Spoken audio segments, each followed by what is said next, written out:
Hello everyone, how's it going?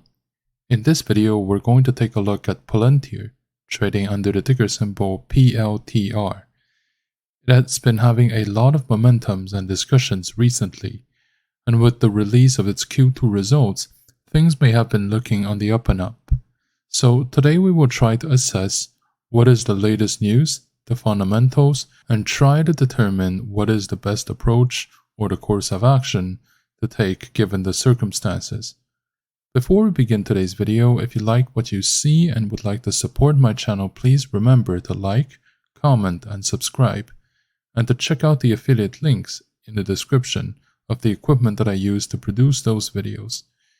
If you don't have any of those needs right now, be sure to bookmark my links so that next time you want to make a purchase on Amazon, any good that you buy can earn me a small commission without extra cost for you. So with that being said, thank you for your support and let's get into today's video.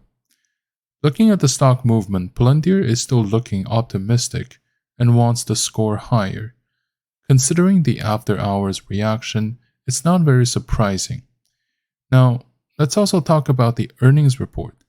Palantir reported a profit of 1 cent per share, which makes this quarter their third in a row to make profit by GAAP standards. This is a big step towards meeting the S&P 500 requirement, although the final inclusion may still take some time. With that being said, I believe that when Palantir makes it to the S&P index, it'll be another major psychological boost for the data analytics firm. So let's take a look at its financials. The revenues grew by 13%, which was a little bit lower than what I hoped to see, but it still beat the guidance of the previous quarter. The revenue for this quarter reached around $530 million, showing that Palantir is still growing as a company. One specific area is very interesting, and that is the commercial clientele, especially in the US. It's growing, but at a slower rate. So in the US, the commercial rate slowed by a little bit, but it's still a very good growth rate of 31% in terms of the international clients, which is unexpected. Customer growth is also another major element to focus on, as its client base grew by more than 40% compared to the previous year. Also, the quarterly growth rate increased from 7% to 8%. This is a very good sign and can indicate a positive trend from now onwards. So, we have to keep in mind that this growth is largely driven by the commercial sector, which is quite a feat given that one of Palantir's weaknesses has been its over-reliance on public sector contracts.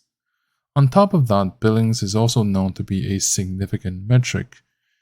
It measures both revenue and changes in contract liabilities. The year-over-year growth was a very remarkable 52%, showing a very clear upward trend. This suggests very strong customer engagement and a very healthy business outlook.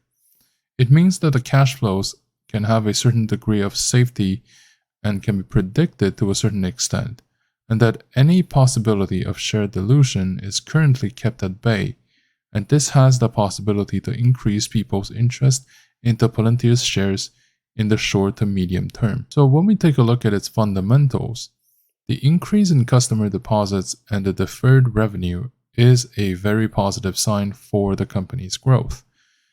This points towards a growing interest in the products and services.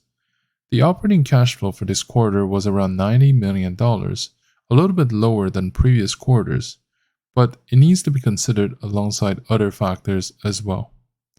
So looking at the income statement, Palantir's gross income is growing while the expenses are relatively stable.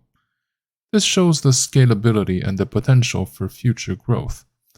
Income from operations increased to around $10 million, up from $4 million in the previous quarter. Net dollar retention, which is a measure for customer loyalty and pricing power, is at 110%. It means that Palantir has the ability to retain and expand its customer base which is a very positive sign for its long-term prospects. Recently, Palantir also began talking about its guidance and buyback program. So the Q3 2023 growth projection is around 550 million to 560 million, with a focus on GAAP profitability. So, of course, these are all plausible, and the growth rate can be higher. The full year guidance was raised slightly, showing confidence in the future performance. The share buyback program received relatively positive reactions, so it's a common strategy to boost stock value. But of course, there are people who would argue that this may not be the best use of capital. But regardless, this could mean that the company itself is confident in the future cash generation capacity of Palantir. So regarding Palantir as a stock and whether you should buy, hold, or sell it now, I would say that the sentiment of the market is that things are mostly positive for the time being, and that the company certainly has a brighter future in front of itself than what it had in mind less than 6 months ago.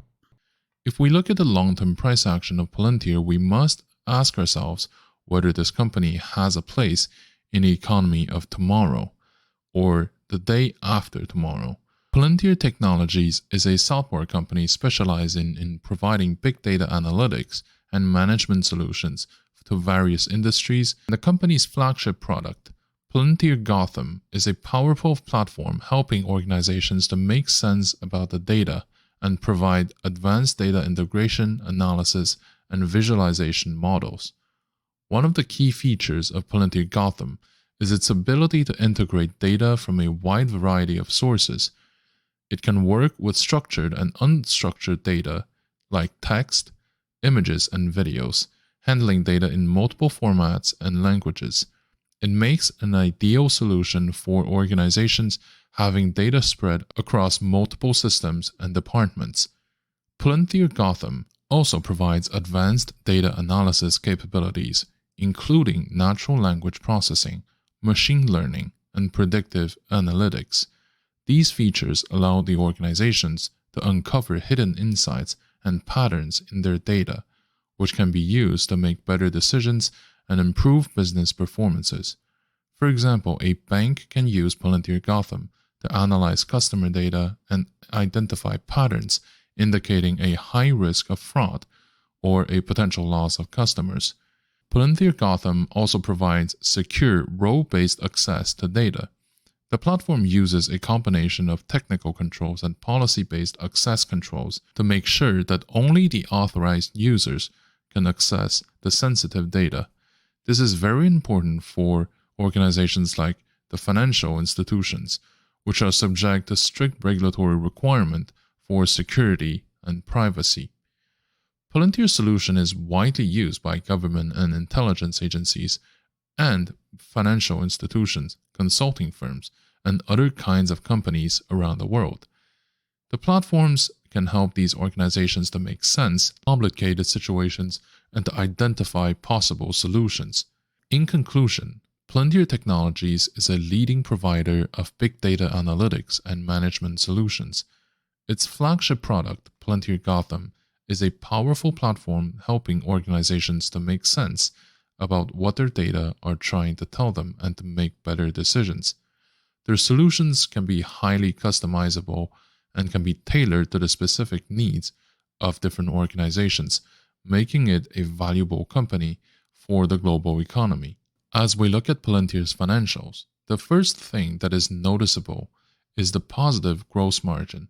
Above all else, this is a decent reminder that the company's core business seems to work. It is true that the revenue has been growing slowly over the past quarters, which sparkles worries from investors.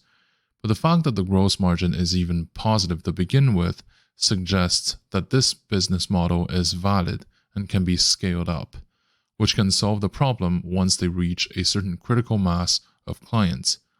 We should remember that Palantir's revenue managed to grow despite the very difficult environment it operates in. The cash flow reports suggest that despite having a net loss, Palantir can self-finance significant portions of its operations with positive cash flow at the end of each quarter ever since Q1 of 2021. This would mean that the pressure of Palantir to go through rounds of share dilutions would be relatively low. Another significant aspect to consider is the liabilities. This is relatively under control and has fluctuated slightly over time. In terms of shareholders, there is around 34% of institutional ownership amongst Palantir's shareholders. This means that Palantir does have a significant. So my recommendation for the time being is to keep buying Palantir and to hold it over the next 5 years, and to maintain a slow accumulation of companies' shares during this period of time. The total exposure should be no more than 8% of your own portfolio.